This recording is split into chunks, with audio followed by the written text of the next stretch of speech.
Magandang araw sa lahat ng ating mga taga-subaybay at maligayang pagbabalik sa ating channel ng mga kwentong pumupukaw sa puso.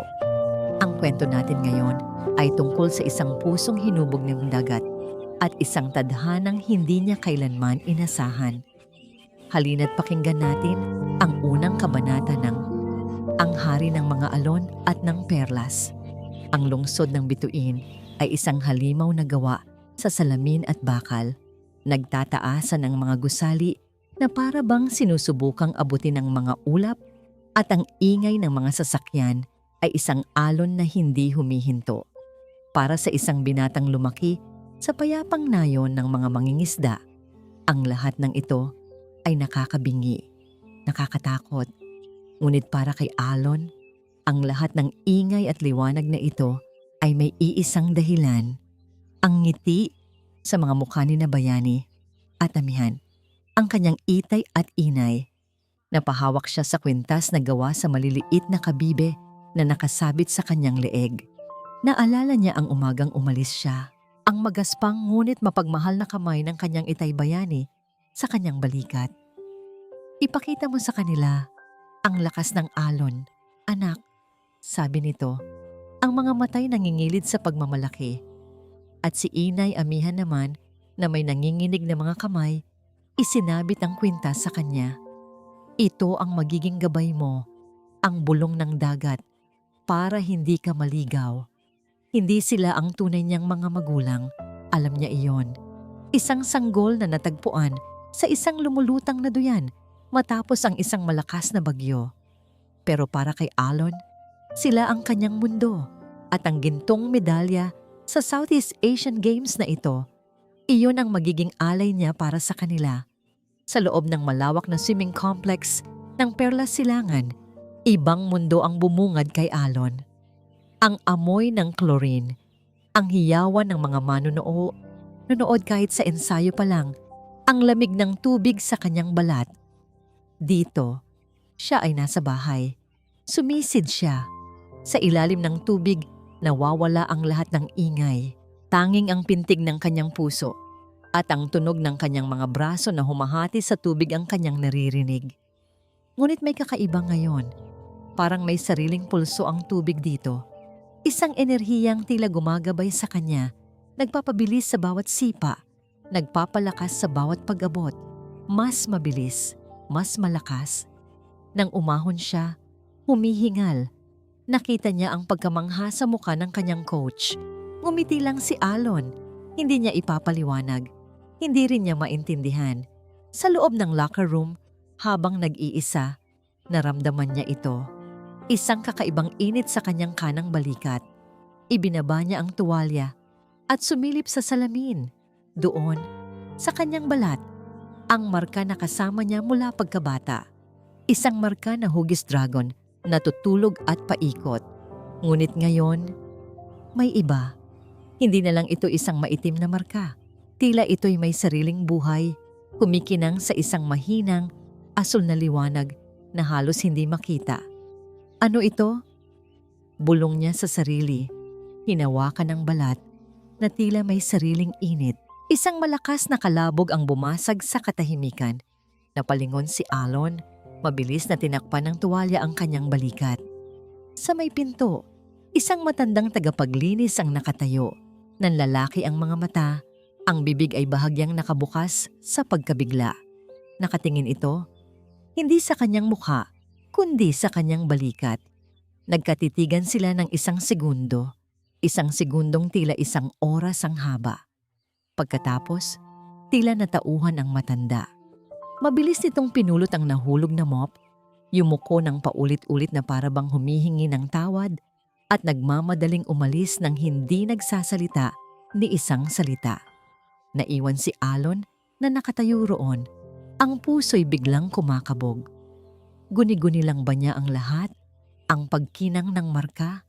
Ang gulat sa mga mata ng matanda? Wala yon. Pilit niyang kinumbinsi ang sarili. Pagod ka lang, Alon. Ilaw lang yon. Sinubukan niyang kalimutan ang nangyari. Binalik niya ang kanyang atensyon sa kanyang misyon. Sa gintong medalya, sa kanyang inay at itay. Iyon ang mahalaga. Iyon lang ang totoo. Malayo sa ingay ng swimming complex, sa isang maliit at simpleng silid sa loob ng malawak na palasyo ng Perlas Silangan, ang mga kamay ni Diwa ay nanginginig habang sinusubukan niyang maghilbana ng isang lumang damit. 22 taon. 22 taon ng paghihintay, pagdarasal at pagtitiis sa ilalim ng anino ni Rajah Malakim. Isang mahinang katok sa pinto ang nagpatigil sa kanya. Pumasok ang babaeng tagapaglinis mula sa swimming complex, hapo at hindi mapakali. Diwa, hingal nito, isinara ang pinto sa likuran. Nakita ko, sa binata, ang manlalangoy. Napatayo si Diwa, nabitawan ang kanyang pananahi. Ano ang nakita mo, Teresita? Ang marka, sabi ng babae. Ang boses ay nanginginig sa takot at pagkamangha. Ang marka ng dragon, nakita ko sa sarili kong mga mata. Nagningning ito. Ang hangin ay tila naubos sa silid. Para kay Diwa, ang mundo ay huminto sa pag-ikot. Ang alaala ng isang sanggol, ng isang duyan, ng isang maulang gabi, ay bumalik na parang isang alon na rumaragasa. Ang lahat ng pag-asa na pilit niyang ibinaon sa loob ng 2 dekada ay biglang sumabog. Napahawak siya sa kanyang dibdib. Ang mga luha ay nagsimulang mamuo sa kanyang mga mata. Bumulong siya sa hangin, isang bulong na puno ng takot, pag-asa, at isang katotohanang matagal na niyang kinatatakutan. Diyos ko, hindi maari. Ang mga kamay ni Diwa ay magaspang na.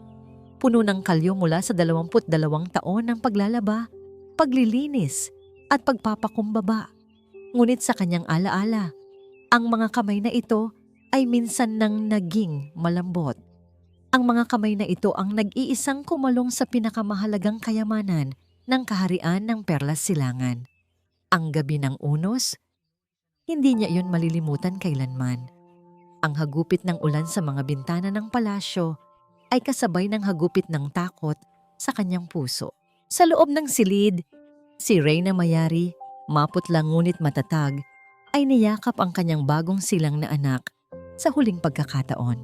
Sa labas, ang mga sigaw ng mga gwardiyang nagtataksil at ang tunog ng bakal na nagbabanggaan ay papalapit ng papalapit. Iligtas mo siya, Diwa. Bulong ng Reyna. Ang mga luhay dumadaloy sa kanyang mga pisngi. Iligtas mo ang aking liyab. Isinilid ni Diwa ang umiiyak na sanggol sa loob ng maharlikang duyan. Isang duyan na yari sa kahoy na hindi lumulubog at inukita ng imahe ng isang dragon. Habang ibinababa niya ito sa nagngangalit na dagat mula sa isang lihim na lagusan, kinantahan niya ito ng isang oyayi. Ang tanging maibibigay niya sa munting prinsipe. Tulog na. Aking liyab. Ang buwan ay iyong ilaw. Ang bawat salita ay isang punyal sa kanyang puso. Ngayon, ang palasyo ay tahimik. Ngunit ang katahimikan na ito ay mas nakakatakot. Ito ang katahimikan ng takot sa ilalim ng pamumuno ni Rajah Malakim. Ang bawat anino ay tila may mata. Ang bawat bulong ay maaaring maging isang sentensya ng kamatayan. Matapos ang balita ni Teresita, hindi na mapakali si Diwa. Kailangan niyang makita, kailangan niyang makasiguro. Gamit ang damit ng isang simpleng magsasaka at isang malapad na salakot para itago ang kanyang mukha. Maingat siyang lumabas ng palasyo. Bawat hakbang niya ay may kasamang dasal. Bawat sulyap ng isang gwardiya ay nagpapakaba sa kanyang dibdib. Nakarating siya sa swimming complex. Ang ingay ng mga tao ay nakakabingi. Ngunit para kay Diwa, iisa lang ang kanyang hinahanap. At doon, nakita niya ito. Ang binatang may pangalang Alon. Ang tindig nito, ang paraan ng paggalaw. Mayroong bakas ng yumaong hari. At nang ito'y tumayo sa starting block, ang kanyang mga mata ay nagpakita ng isang determinasyon na pamilyar kay Diwa. Iyon ang mga mata ni Reyna Mayari. Nagsimula ang karera. Ang bawat paghampas ni Alon sa tubig ay isang paghampas din sa puso ni Diwa. Bawat pag-ahon nito para huminga ay isang hininga ng pag-asa para sa kanya. Malapit nang matapos ang karera, nangunguna si Alon. At sa gitna ng matinding focus, sa ilalim ng presyon, may isang bagay na ginawa si Alon nang hindi niya namamalayan. Isang mahinang ugong, isang himig. Ang alon ng iyong duyan, napatigil sa paghinga si Diwa. Ang hangin, ang mga tao, ang buong mundo ay naglaho. Hindi. Iyon ang oyayi. Ang oyayi ng reyna. Ang himig na kinanta niya sa sanggol sa gitna ng unos 22 taon na ang nakalipas. Ang himig na tanging silang tatlo lang ng reyna ang nakakaalam. Kasabay ng malakas na hiyawan ng mga tao, unang dumampi ang kamay ni Alon sa dulo ng linya. Nagwagi siya.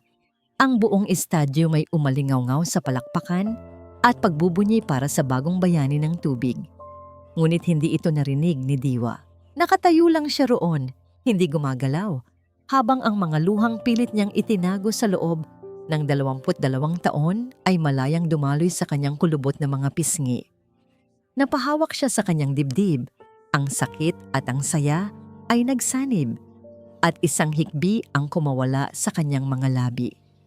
Ilang metro mula sa kanya isang gwardiya na nagmamasid sa mga tao ang napansin ang kakaibang reaksyon ng matandang babae. Hindi ito reaksyon ng isang simpleng tagahanga. Kinuha nito ang kanyang radyo at nagsalita ng mahina. Mayroon akong nakita. Sektor 4. Isang matandang babae, kahina-hinala, ang kilos. Hindi alam ni Diwa. Ang bulong ng isang matandang uyayi ay hindi lang gumising sa isang natutulog na pag-asa, kundi pati na rin sa isang natutulog na panganib. Sa malawak na bulwagan ng trono ng Perlas Silangan, ang kapangyarihan ay may tunog. Ito ang tunog ng katahimikan, isang katahimikang nababasag lamang ng utos ni Raja Malakim. Isang matandang ingat yaman ang nakaluhod sa sahig na marmol, nanginginig habang naguulat.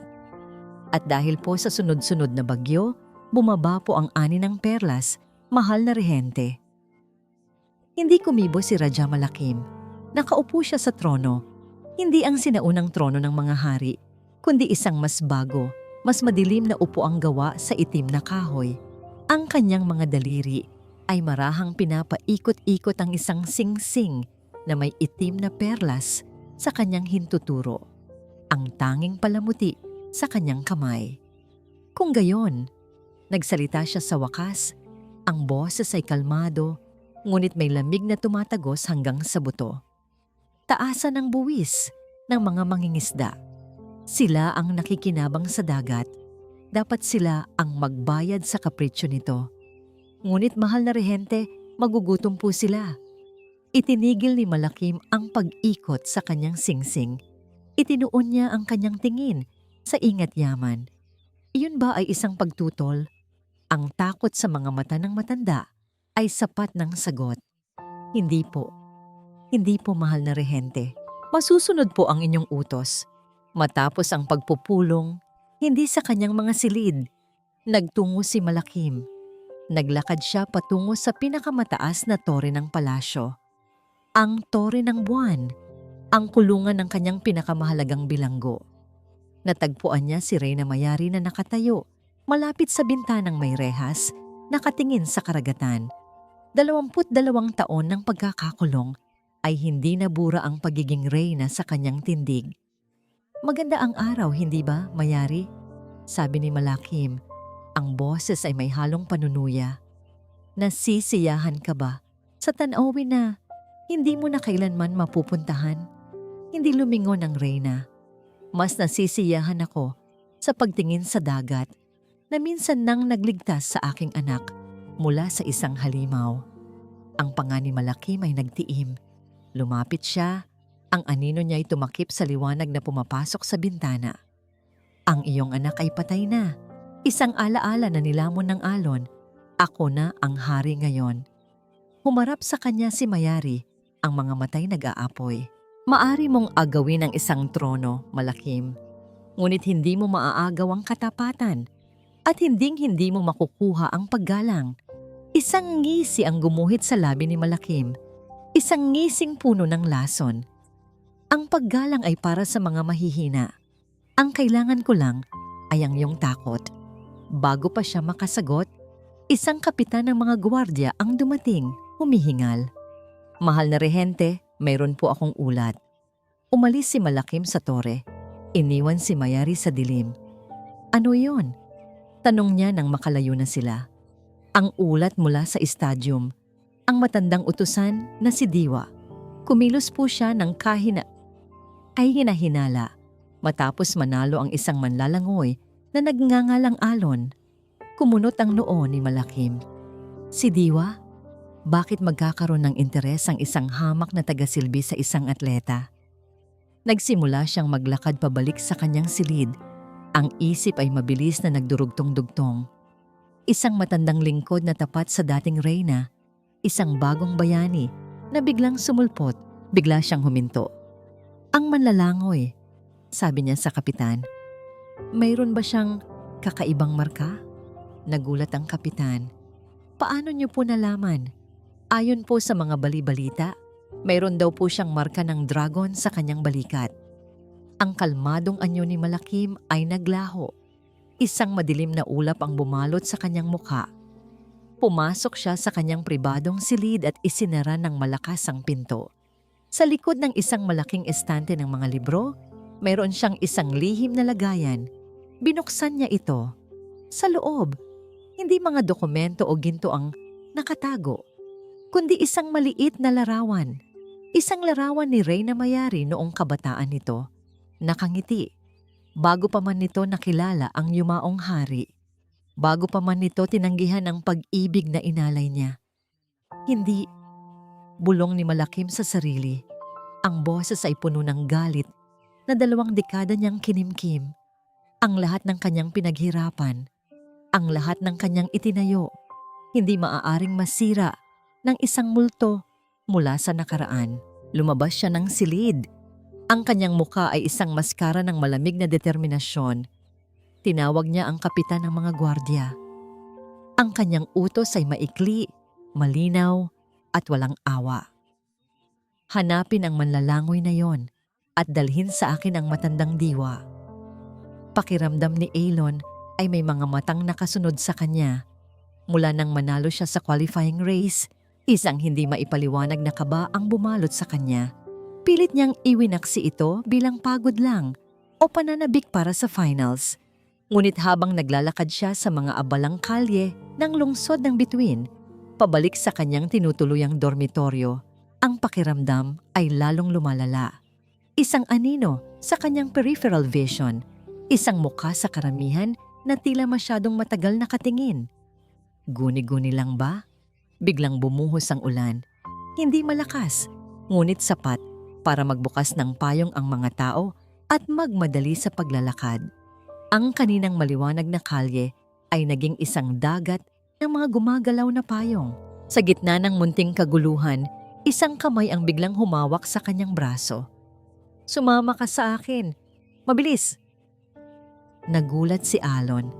Isang matandang babae, ang mukha ay nababalot ng isang talukbong. Ang mga matay nagpapakita ng matinding pag-aalala. Ito ang tagapaglinis sa locker room. Sino ka? Bitawan mo ako. Pilit niyang binabawi ang kanyang braso. Wala tayong oras.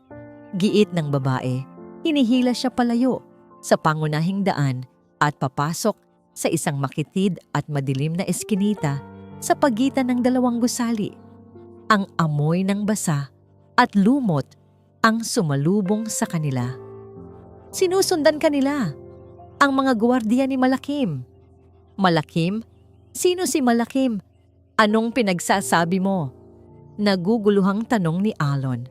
Huminto ang babae sa pinakamadilim na bahagi ng eskinita.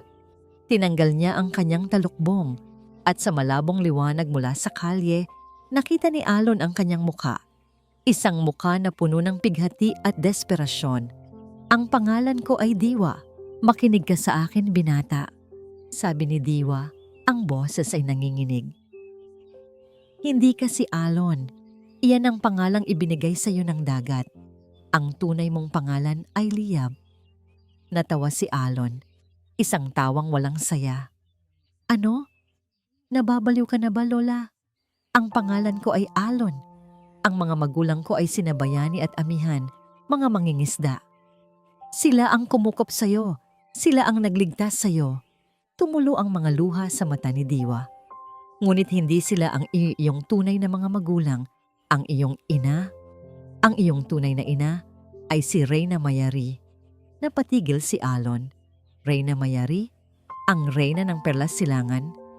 Lola, nasobrahan ka yata sa panonood ng drama. Uuwi na ako. Hindi. Humakbang si Diwa, hinarangan ang kanyang daan. Mula sa kanyang bulsa, inilabas niya ang isang maliit, kumot na piraso ng tela. Kupas na ito at luma, ngunit meron itong burda na hindi pa rin nabubura. Isang maliit na korona at isang dragon. Ito ang piraso ng kumot mula sa maharlikang duyan kung saan kita inilagay. 22 taon na ang nakalipas. Tinitigan ni Alon ang tela, pagkatapos ay ang umiiyak na mukha ni Diwa. Ang lahat ng ito ay napakabilis, napakagulo. Galit at pagkalito ang naghahalo sa kanyang dibdib. Hindi totoo yan, sigaw niya. Itinulak ng bahagya ang matanda para makadaan. Ang itay at inay ko, naghihintay sa akin. Sila ang pamilya ko. Tumalikod siya, handa nang lisanin ang kahibangang ito. Ang marka sa iyong balikat. Huminto si Alon sa paglalakad, ngunit hindi lumingon. Umiinit iyan kapag may panganib, hindi ba? Desperadong sigaw ni Diwa. Sa sandaling iyon, isang matinding init ang biglang gumapang sa kanang balikat ni Alon na para bang isang nagbabagang bakal ang idinikit dito. Kasabay nito, ang mga anino sa dulo ng eskinita ay gumalaw. 2 lalaki, nakasuot ng uniforme ng mga gwardya ng palasyo, ang humakbang papalabas sa dilim. Ang kanilang mga mukha ay walang emosyon. Natigilan si Alon. Napatingin siya mula sa mga gwardya pabalik kay Diwa. Sa mukha ng matanda, nakita niya ang katotohanan. Isang katotohanang nakakatakot, hindi ka panipaniwala. At ngayon ay hindi na niya matatakasan. Nanlamig ang dugo sa mga ugat ni Alon. Ang init mula sa kanyang marka ay isang babala at ang mga gwardya sa dulo ng eskinita ang katuparan ng babalang yon. Huli kayo, sabi ng isa sa mga gwardya. Ang boses ay walang emosyon habang humahakbang sila palapit. Hinila ni Diwa si Alon paatras. Wala na silang mapupuntahan. Isang pader, isang eskinita, at 2 sundalo ng kamatayan. Bigla, isang malakas na kalabog ang umalingaw-ngaw mula sa pangunahing kalye, sinundan ng hiyawan at kaguluhan. Isang kariton ng mga prutas ang aksidenteng tumaob. Ikinalat ang laman nito sa buong daan at hinarangan ang daan ng mga gwardya. Sa gitna ng komosyon, 2 lalaki ang mabilis na pumasok sa eskinita. Hindi sila nakauniforme. Sa direksyon na ito, mabilis. Utos ng isa sa kanila. Walang tanong-tanong. Hinila nila sina Alon at Diwa. Palayo sa mga gwardiya na ngayon ay abala sa kaguluhan. Dinala sila sa isang maze ng mga pasilyo sa likod ng mga tindahan, kung saan ang amoy ng ulan ay napalitan ng amoy ng nilulutong tinapay at mamasa-masang lupa. Huminto sila sa harap ng isang maliit na tindahan ng tela. Binuksan ng isa sa mga lalaki ang pinto sa likod nito at pumasok sila sa isang bodega na puno ng mga rolyo ng tela. Sa loob, naghihintay ang isang lalaking may edad na, ang tindig ay marangal at ang mga mata ay matalas sa kabila ng kanyang mga puting buhok. Nang makita niya si Alon, agad itong yumukod nang may malalim na paggalang. Prinsipe Liab, sabi nito. Ang boses ay matatag at puno ng respeto. Ako si Lakan Habilin, general ng maharlikang hukbo. Noong panahon pa ng iyong ama, napaatras si Alon, ang isip ay gulong-gulo pa rin. Prinsipe. General, ito ay sobra-sobra na. Hindi, nagkakamali kayo, sabi ni Alon. Ang boses ay nanginginig. Kailangan kong umuwi. Ang mga magulang ko, nag-aalala na sila. Isang malungkot na ngiti ang gumuhit sa labi ni Habilin. Bata ka pa, prinsipe, ngunit ang dugo na dumadaloy sa iyong mga ugat ay hindi nagsisinungaling. Ang marka sa iyong balikat, iyan ang selyo ng ating pag-asa. Si Diwa, na nakabawi na ng lakas, ay lumapit kay Alon. Totoo ang lahat, Alon. Liyab, sila ang mga taong tapat sa iyong ina. Itinago nila ang kanilang katapatan sa loob ng 22 taon, naghihintay sa iyong pagbabalik. Pero hindi pa rin matanggap ni Alon. Ang isip niya ay lumilipad pabalik sa maliit nilang kubo sa tabi ng dagat. Sa amoy ng sinigang ni Inay Amihan, sa mga kwento ni Itay Bayani tungkol sa mga isda. Sila ang totoo. Hindi ko ito kaya. Bulong niya, napaupo sa isang silya, ang muka'y isinubsob sa kanyang mga palad. Biglang bumukas ang pinto ng bodega. Isang lalaking basang-basa sa ulan at humihinga lang pumasok, ang muka'y puno ng takot. Isa siya sa mga tauhan ni Habilin na naiwan sa probinsya. "General!" sigaw nito. "Ang nayon!" Sinugod ng mga gwardiya ng palasyo. Napatayo si Alon na parang tinamaan ng kidlat. "Ano?" Ang mga mangingisda. Tinanong nila kung sino ang mga magulang ni Alon. Patuloy ng lalaki, humahabol sa hininga. Nang ituro nila, kinuha nila sina Bayani at Amihan, dinala sila papunta rito. Isang nakabibinging katahimikan ang bumalot sa silid. Para kay Alon, ang buong mundo ay gumuho. Ang pagkalito ay napalitan ng isang dalisay, nag-aapoy na takot. Diyos ko, sila Itay, sila Inay. Dahil sa akin, nasaan sila? Sigaw niya, hinawakan sa kwelyo ang mensahero. Saan nila dinala ang mga magulang ko? Bago pa man makasagot ang mensahero, isa pang katok ang narinig nila sa pinto. Mahinahon, walang pagmamadali. Nagkatinginan sina Habilin at ang kanyang mga tauhan, binunot ang kanilang mga sandata. Dahan-dahang binuksan ni Habilin ang pinto. Sa labas, isang lingkod ng palasyo ang nakatayo, nakangiti ng malamig. Wala siyang dalang sandata. Isang kahon na yari sa kahoy lang ang hawak niya. Isang regalo mula kay Raja Malakim, sabi ng lingkod. Iniabot ang kahon kay Habilin. At saka ito bumulong, sapat lang para marinig ni Alon. Ang sabi niya, ang laro ay nagsisimula pa lang, prinsipe. Ang piitan sa ilalim ng palasyo ng Perlas Silangan ay isang lugar na kinalimutan na ng araw. Malamig, mamasa-masa, at nangangamoy sa takot at kawalan ng pag-asa. Dito dinala sina Bayani at Amihan. "Huwag kang matakot. Mahal," bulong ni Bayani. Mahigpit na hawak ang kamay ng kanyang asawa habang nakaupo sila sa maruming sahig. "Hindi tayo pababayaan ng Panginoon." Si Amihan, sa kabila ng takot na gumuguhit sa kanyang mukha, ay tumango ng buong tatag. Ang iniisip niya ay hindi ang sarili, kundi ang kaligtasan ng kanilang anak. Nasaan na kaya si Alon? Bumukas ang pinto ng kanilang selda. Pumasok si Raja Malakim kasama ang 2 gwardiya. Ang kanyang presensya ay tila nagpalamig palalo sa hangin. Isang mangingisda at ang kanyang asawa, sabi ni Malakim. Tinitingnan sila mula ulo hanggang paa na may pagkasuklam.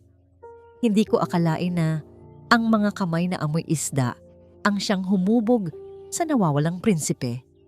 Tumingala si Bayani, ang mga matay nag-aalab sa tapang. "Wala kaming alam sa sinasabi mong prinsipe. Ang kilala lang namin ay ang aming anak, si Alon." Isang malademonyong ngiti ang sumilay sa labi ni Malakim. "Talaga? Kung gayon, tingnan natin kung gaano ninyo kamahal ang inyong anak." Ikinumpas niya ang kanyang kamay. Isa sa mga gwardiya ang naglabas ng isang maliit, modernong aparato, ang katulad ng nasa loob ng kahon na ipinadala niya. Isang video call. Sa bodega, nanginginig na hinawakan ni Alon ang aparato habang ito'y umilaw. Isang imahe ang lumitaw. Madilim, ngunit malinaw. Si Itay Bayani, si Inay Amihan, nasa loob sila ng isang selda. May mga pasa. "Inay! Itay!" sigaw ni Alon. Ang boses ay basag. Sa kabilang linya, narinig ni na Bayani at Amihan ang kanyang boses. Isang saglit na ginhawa ang gumuhit sa kanilang mga mukha. Agad na napalitan ng takot. "Alon anak, umalis ka na riyan!" sigaw ni Amihan. Biglang lumitaw ang mukha ni Malakim sa screen, tinatakpan ng imahe ng kanyang mga magulang. "Magandang gabi, Prinsipe Liab. O mas gusto mo bang tawagin kitang Alon? Huwag mo silang sasaktan. Pakawalan mo sila." Pagmamakaawa ni Alon, ang mga luha ay malayang dumadaloy sa kanyang pisngi. "Siyempre," sabi ni Malakim na may pekeng kabaitan. "Pakakawalan ko sila. Sa isang kondisyon." Itinutok niyang muli ang kamera kina Bayani at Amihan. Sa likuran nila, isang berdugo na may hawak na pamalo ang lumitaw mula sa dilim. Ang huling karera, ang kampeonato, ang buong kaharian ay manonood, paliwanag ni Malakim. Ang boses ay puno ng kasamaan. "Lalangoy ka, ngunit hindi ka mananalo. Sasadyain mong matalo. Tatapusin mo ang karera sa huling pwesto." "Ano?" bulong ni Alon. "Kapag nanalo ka," patuloy ni Malakim, ang boses ay nagiging isang nakakatakot na bulong. "Kapag ang kamay mo ay unang dumampi sa dulo ng linya, sa mismong segundong yon, ipag-uutos ko sa aking berdugo na durugin ang mga buto ng iyong ina at ama hanggang sa hindi mo na sila makilala, at sisiguraduhin kong mapapanood mo ang lahat dito mismo sa aparatong yan." Nanigas si Alon. Ang bawat salita ay parang isang karayom na tumutusok sa kanyang kaluluwa. Ang pangarap niya, ang medalya na dapat ay alay niya sa kanila, ay naging sandata laban sa kanila.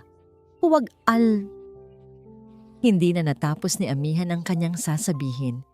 Isang panyo ang mabilis na itinakip sa kanyang bibig ng isang gwardiya. Si Bayani ay pilit na lumaban, ngunit wala siyang nagawa laban sa dalawang gwardiya na pumigil sa kanya. Ang huling nakita ni Alon bago pinatay ni Malakim ang tawag ay ang mga mata ni Itay Bayani. Mga matang hindi nagpapakita ng takot, kundi ng utos. Isang tahimik na utos na nagsasabing, "Huwag kang papatalo." Ang imahe ay naglaho. Nabitawan ni Alon ang aparato.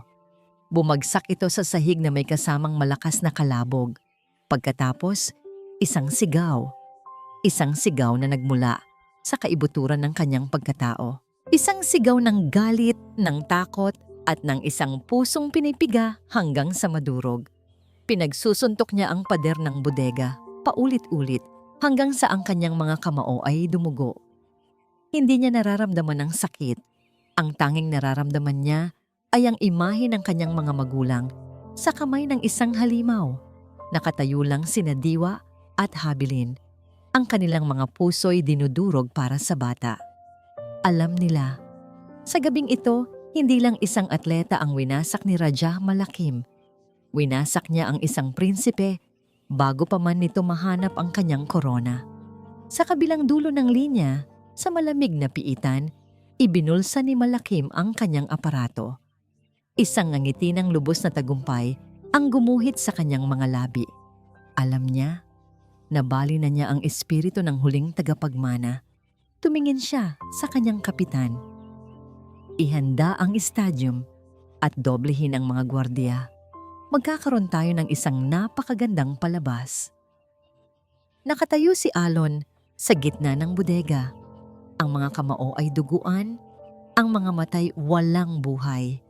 Ang sigaw ay napalitan ng isang nakabibinging katahimikan. "Susunod ako sa kanya," sabi niya sa wakas. Ang boses ay mahina at basag. "Gagawin ko ang gusto niya. Pababayaan ko siyang manalo. Basta Basta huwag lang niyang sasaktan sina Inay at Ita. Hindi! Mariing sabi ni Diwa, lumapit kay Alon. Iyan mismo ang gusto niyang mangyari, ang makita kang talunan at walang kapangyarihan sa harap ng buong mundo. Pero anong magagawa ko? Sigaw ni Alon, hinarap ang matanda. Ang kanyang mukha ay basang-basa sa pinaghalong luha at pawis. Nasa kanya sila. Si Inay, si Itay. Buhay nila ang nakataya dito. At ang buhay ng buong kaharian ay nakasalalay sa iyo. Sagot naman ni Lakan Habilin, ang kanyang boses ay kalmado ngunit may bigat. Lumapit siya. Inilagay ang kamay sa balikat ni Alon. Prinsipe, Alon, alam kong mabigat ang pasanin mo. Ngunit ang iyong mga magulang, hindi nila gugustuhing isuko mo ang laban. Naalala ni Alon ang huling tingin sa mga mata ni Itay Bayani. Ang tahimik na utos, huwag kang papatalo. Napaupo siya, muling dinaig ng kawalan ng pag-asa. Pero paano? Kahit manalo ako, mamamatay pa rin sila. Talo ako sa magkabilang dulo. Isang katahimikan ang bumalot sa silid. Si Habilin ay naglakad-lakad, ang isip ay malalim na nag-iisip. Si Diwa naman ay napatingin sa isang lumang mapa ng lungsod ng Bituin na nakasabit sa pader. Biglang huminto si Diwa. Ang kanyang mga mata ay nanlaki. Tila may isang ideyang biglang sumindi. Ang palasyo. Bulong niya. Lumapit siya sa mapa. Kilala ko ang bawat sulok ng palasyong yan. Bawat lihim na daanan. Bawat butas na kayang pasukan ng isang daga. Tumingin siya kay Habilin. General, ang iyong mga tauhan, gaano sila katapat? Ibubuwis nila ang kanilang buhay para sa tunay na reyna, sagot ni Habilin ng walang pag-aalinlangan. Ilan sa kanila ang nakapasok bilang mga gwardya sa ilalim ni Malakim? Tanong muli ni Diwa. Nag-isip si Habilin. Sapat na bilang. Isang bagong enerhiya ang bumuhay sa anyo ni Diwa. Ang dating utusan na puno ng takot ay naglaho. Napalitan ng isang estratehistang isinilang mula sa desperasyon. Kumuha siya ng isang piraso ng uling at nagsimulang gumuhit sa ibabaw ng mapa. Ang piitan ay narito, sabi niya. Binibilugan ng isang bahagi sa ilalim ng palasyo at ang tore ni Reyna Mayari ay dito. Gumuhit siya ng isa pang bilog. Magkaiba sila ng pakpak pero konektado sila sa pamamagitan ng lumang daanan ng mga imbornal na dito ang labasan. Tumingin si Habilin sa mapa. Ang kanyang mga mata bilang isang general ay mabilis na nakita ang plano. Isang sabay-sabay na pagsalakay. Hindi isang pagsalakay, pagtatama ni Diwa. Isang pagliligtas, mabilis, tumpak, habang ang atensyon ng lahat, lalo na ni Malakim, ay nasa stadium o nakatuon sa iyo, Alon. Lahat sila ay napatingin kay Alon. Dahan-dahan, tumayo si Alon. Ang pag-asa, gaano man kaliit, ay nagsimulang tumubo sa kanyang puso. Kailangan mong manalo sa karera. Sabi ni Habilin, ang boses ay puno ng determinasyon. Ang iyong pagkapanalo, hindi lang yun isang gintong medalya, yun ang magiging hudyat. Isang hudyat para simulan ang pag-atake. Dugtong ni Diwa. Sa sandaling dumampi ang iyong kamay sa dulo ng linya, ang mga tauhan ni Habilin ay kikilos. Sabay nilang ililigtas sina Bayani at Amihan at si Reyna Mayari. Ngunit paano nila malalaman? Tanong ni Elon. Paano maipaparating ang hudyat? Mula sa kanyang sinturon, kumuha si Lakan Habilin ng isang maliit na bagay. Isang botones na nakakabit sa isang maliit, hindi tinatabla ng tubig na aparato. Isuot mo ito sa ilalim ng iyong damit panlangoy, sabi ni Habilin. Iniabot ito kay Alon. Kapag nanalo ka, pindutin mo ito. Isang beses lang, ang hudyat ay matatanggap ng aking mga tauhan. Hinawakan ni Alon ang maliit na aparato. Ang lamig nito ay gumapang sa kanyang palad. Ito na, ang lahat ng kanilang buhay. Ang kanyang ina, ang kanyang mga magulang, ang pag-asa ng isang kaharian ay nakasalalay sa isang karera, sa isang pindot. Tinitigan ni Habilin si Elon, mata sa mata. Mula sa sandaling pindutin mo yan, wala nang atrasan. Kung tayo ay mabigo, maawa na lang ang langit sa ating lahat. 22 taon, 4 na pader, isang bintanang may rehas. Para sa marami, ito ay isang sentensya ng kamatayan sa pagkabagot at kawalan ng pag-asa. Ngunit para kay Reyna Mayari, ang tore ng buwan ay naging kanyang santuwaryo, ang kanyang kuta ng pagtitiis. Hindi siya kailanman nag-iisa. Sa bawat pagsubo ng pagkain, sa bawat paghigop ng tubig, ipinapaalala niya sa sarili, nabubuhay ako para sa aking anak. Sa bawat pagsikat ng araw, idinadalangin niya, naway ligtas ka, aking liyab. Sa loob ng 2 dekada, hindi siya tumigil sa paglaban. Ang kanyang mga salita ay naging kanyang sandata. Ang isang simpleng magandang umaga sa isang gwardiya ay maaring may dalang kahulugan. Ang isang piraso ng tinapay na ibinibigay niya pabalik ay maaring may nakasulat na mensahe sa ilalim.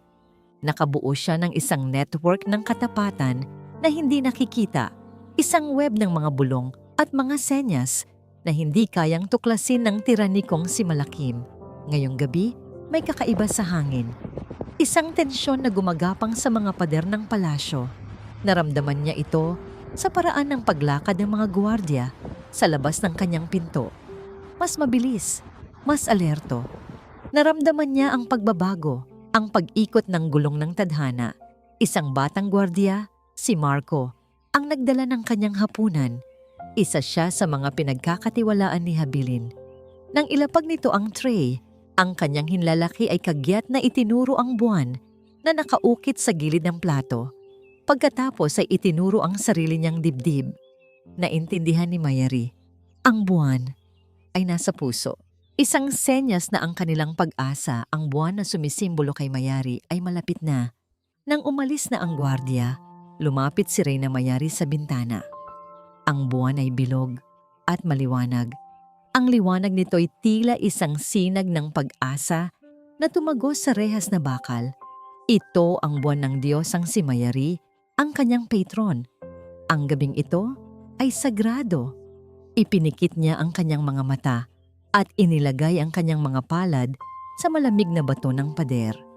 Nagsimula siyang bumigkas ng isang sinaunang dasal, isang ritual na ipinasa sa mga reyna ng Perlas Silangan sa loob ng maraming henerasyon. Hindi ito isang dasal para sa mahika, kundi isang dasal para sa lakas. Isang pakiusap sa sansinukob na bigyan ng liwanag ang landas ng kanyang anak. Oh, dakilang buwan, ilaw sa kadiliman.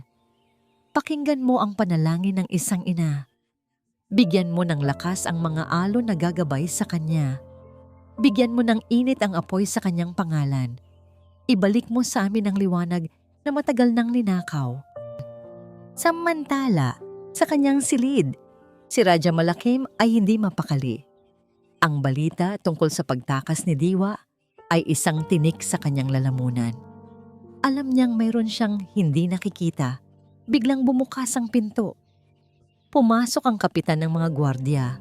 Hila-hila ang isang nanginginig na batang gwardiya. Si Marco. Mahal na rehente, sabi ng kapitan. Nahuli namin siyang nag-iiwan nito sa ilalim ng unan ng isa pang gwardiya. Inilapag ng kapitan sa mesa ang isang maliit, tiningkal na piraso ng tela. Binuksan ito ni Malakim. Sa loob, isang mensahe na nakasulat gamit ang katas ng sibuyas na makikita lamang kapag idinikit sa init. Inilapit niya ito sa kandila. Dahan-dahang lumitaw ang mga salita. Ang tubig ay aakyat sa paglubog ng araw. Isang malamig na galit ang gumapang sa puso ni Malakim. Isang pagtataksil sa ilalim ng kanyang pamumuno. Sino ang nag-utos sa iyo nito? Sigaw niya kay Marco. Hindi sumagot ang batang gwardiya, ngunit ang kanyang mga mata ay matatag. Napatingin si Malakim sa labas ng bintana.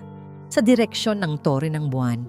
Mayari, alam niyang may kinalaman dito ang reyna. Ngunit ano ang ibig sabihin ng tubig? At bakit sa paglubog ng araw, ang oras ng kampeonato? Isang nakakatakot na realisasyon ang tumama sa kanya. Ang tubig? Ang manlalangoy. Alon. Tumingin siya sa kapitan, ang kanyang mga matay nag-aapoy sa kabaliwan. Nagpaplano sila, akala nila malalamangan nila ako. Tumawa siya, isang tawang walang saya. Mga hangal. Inagaw niya ang espada mula sa baywang ng kapitan at sa isang mabilis na kilos, itinutok ito sa leeg ni Marco. Ipadala mo ang mensaheng ito sa iyong reyna. Bulong niya sa nanginginig na gwardiya, sapat na malakas para marinig ng kapitan. Sabihin mo sa kanya na ang tubig ay hindi aakyat. Ito ay mamumula. Mamumula sa dugo ng kanyang mga tapat na aso. Pagkatapos ay lumingon siya sa kapitan. Ikulong ang lahat ng kahina-hinalang gwardiya. At sa tore ng buwan, maglagay ka ng 3 berdugo. Kung may mangyaring hindi maganda sa stadium, alam mo na ang gagawin.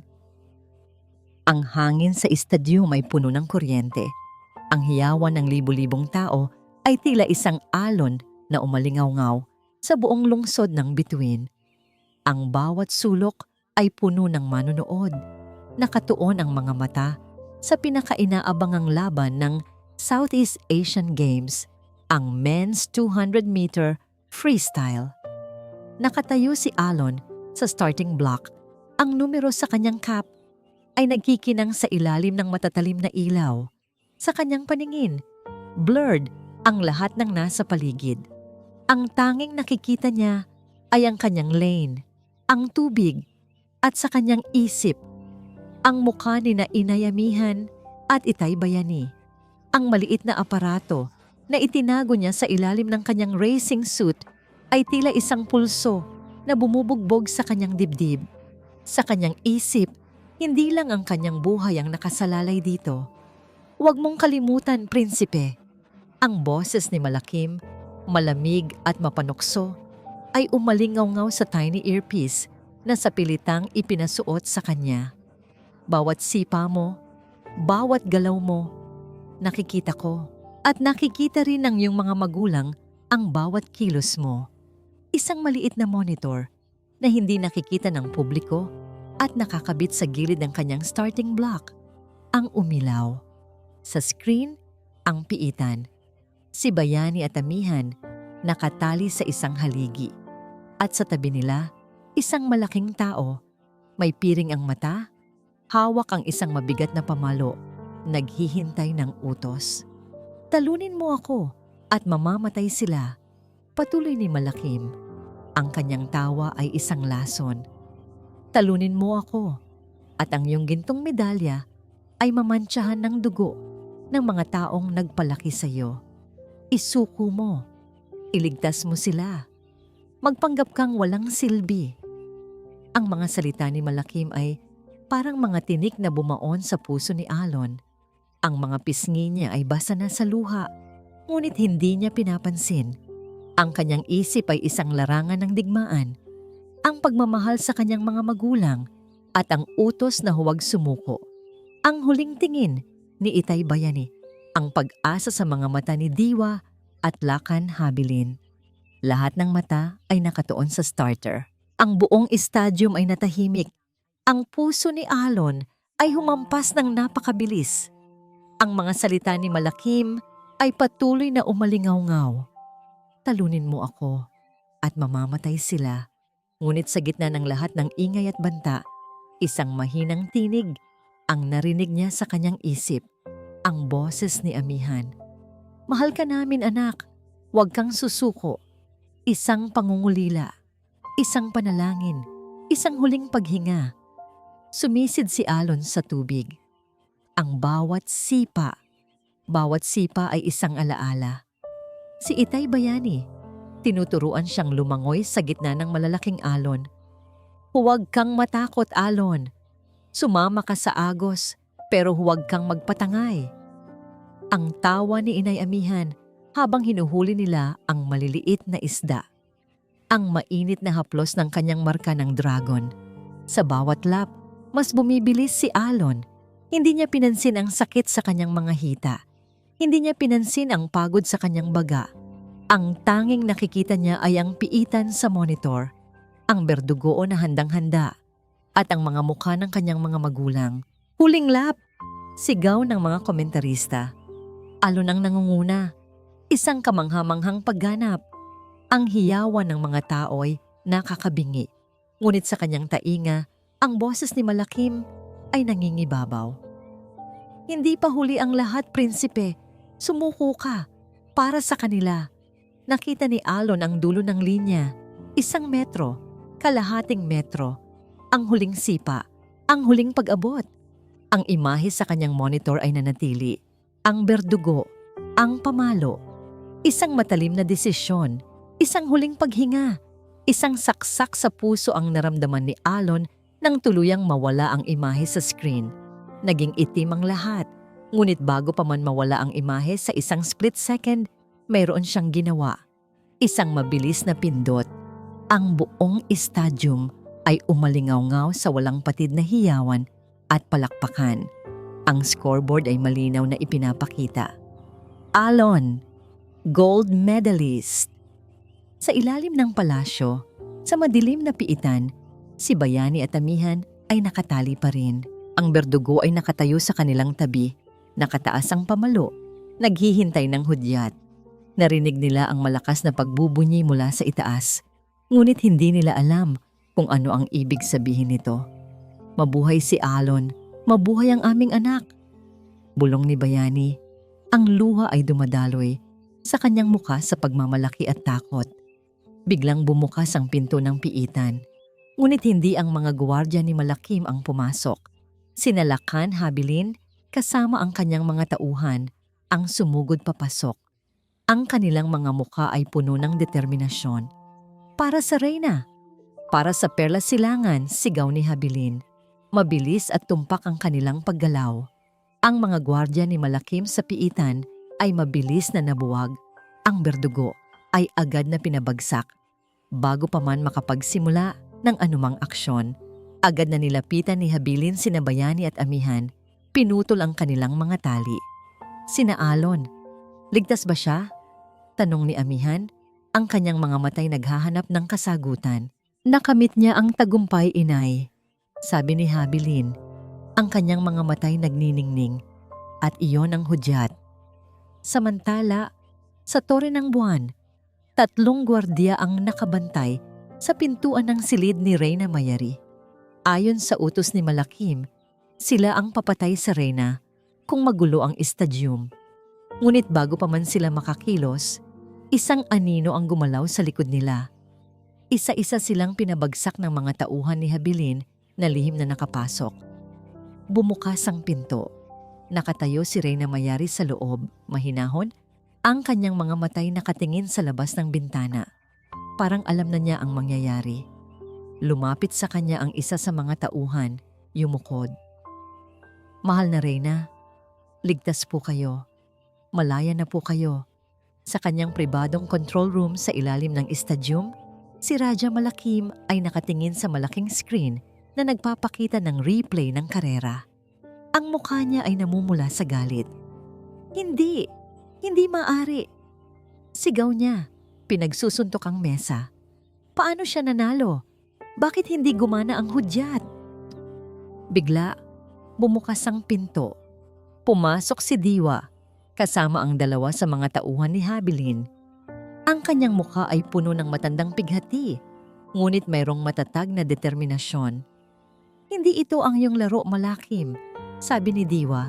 Ang kanyang boses ay malinaw at matatag. Ang tunay na hudyat ay nasa kamay ng prinsipe. Ang pagpindot sa aparato, iyon ang nagpakawala ng aming plano. Nanlaki ang mga mata ni Malakim. Ikaw? Ang munting utusan? Ang munting utusan na tapat sa tunay na hari, sagot ni Diwa. Habang abala ka sa pagmamanipula, ako naman ay nagpaplano. Ang mga tauhan mo, sila rin ay matagal nang naghihintay ng tamang pagkakataon at ibinigay mo yon sa amin. Mabilis na kinuha ni Malakim ang kanyang espada na nakasabit sa dingding. Ang kanyang mga mata ay nanlilisik.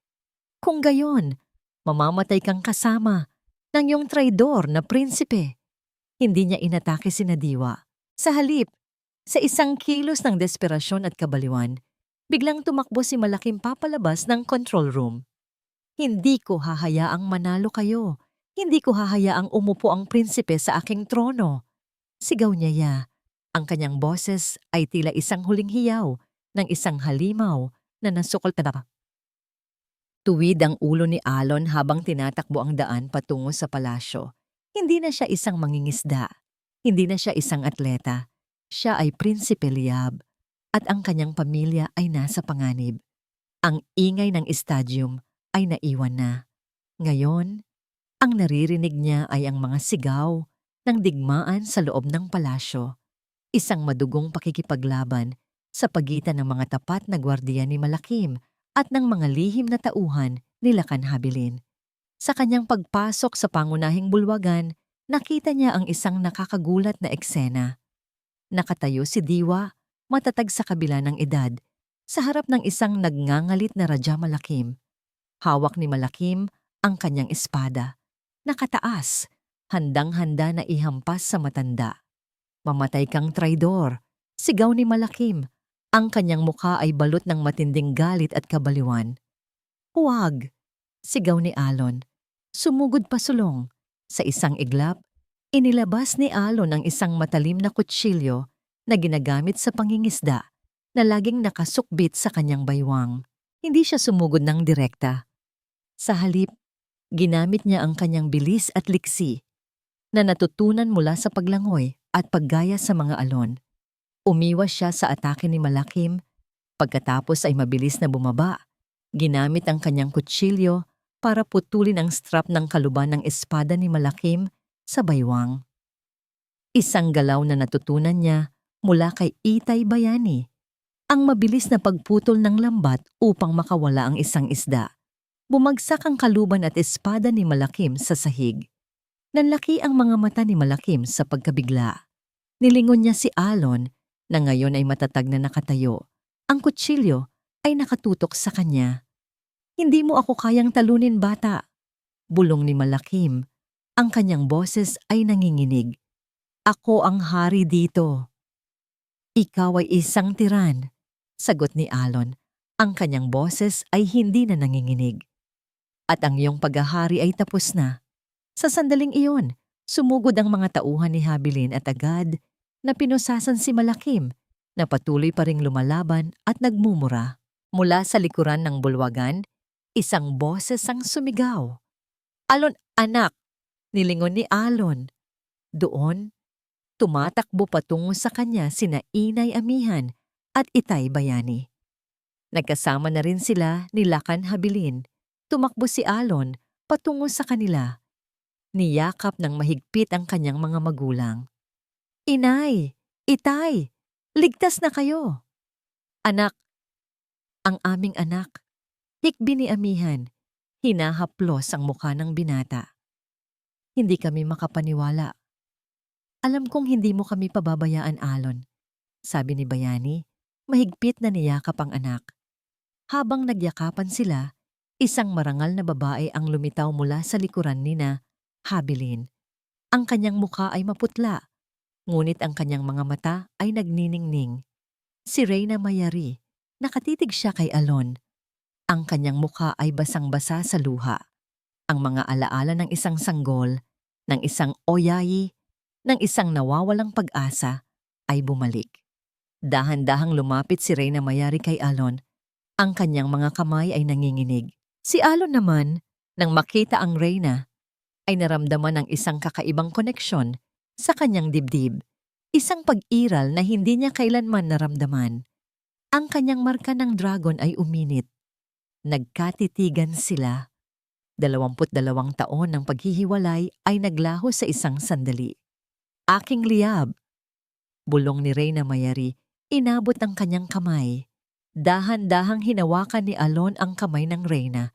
Ang init ng kanyang marka ay kumalat sa kanyang katawan. Hindi na siya nag-alinlangan. Ngunit agad niyang tiningnan sina Amihan at Bayani. Ang reyna, sa kanyang karunungan, ay naiintindihan.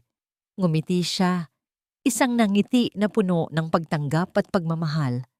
Ang aking anak ay may 2 puso, sabi ni Reyna Mayari. Isang puso na pinanday ng dagat at isang puso na pinanday ng dugo ng hari. Lumapit sila kan Habilin, ang kanyang mga matay puno ng paggalang. Hawak niya ang isang sinaunang korona na yari sa perlas at ginto, ang korona ng perlas silangan. Lumuhod si Habilin sa harap ni Alon. Ang iyong kaharian ay naghihintay, Prinsipe Liab. Ilang buwan na ang lumipas mula nang bumagsak si Raja Malakim at muling bumalik ang kapayapaan sa kaharian ng Perlas Silangan. Ang lungsod ng bituin ay muling nagliwanag at ang takot ay napalitan ng pag-asa.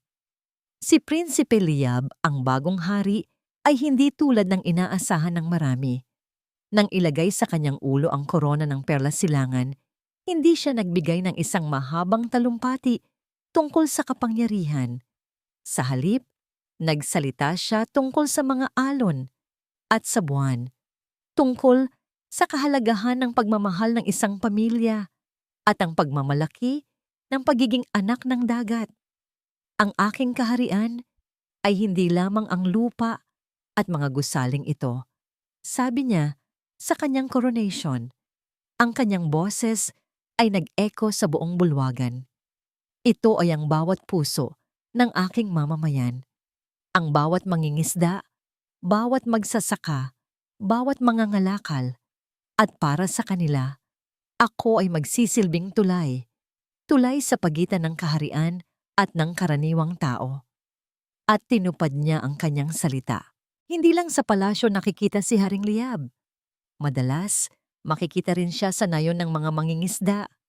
Nakaupo sa tabi ni Itay Bayani, tinutulungan itong ayusin ang mga lambat. Ang kanyang mga kamay, na minsan nang may hawak na medalya at espada, ay ngayon ay marunong na ring magtahi ng butas sa lambat. Si Inay Amihan naman ay laging nagluluto ng kanyang paboritong sinigang. Ang kanilang maliit na kubo ay naging kanlungan pa rin ng hari, kung saan siya ay si Alon lang, ang kanilang anak. Baka naman nakakalimutan na ni Inay Amihan na may anak pa siyang reyna. Biro ni Reyna Mayari, na minsan ay sumasama sa nayon, nakikipagkwentuhan kay Amihan na tila matagal na silang magkaibigan. Walang bakas ng inggit o hinanakit sa reyna. Ipinagmamalaki niya ang mga taong nagpalaki sa kanyang anak.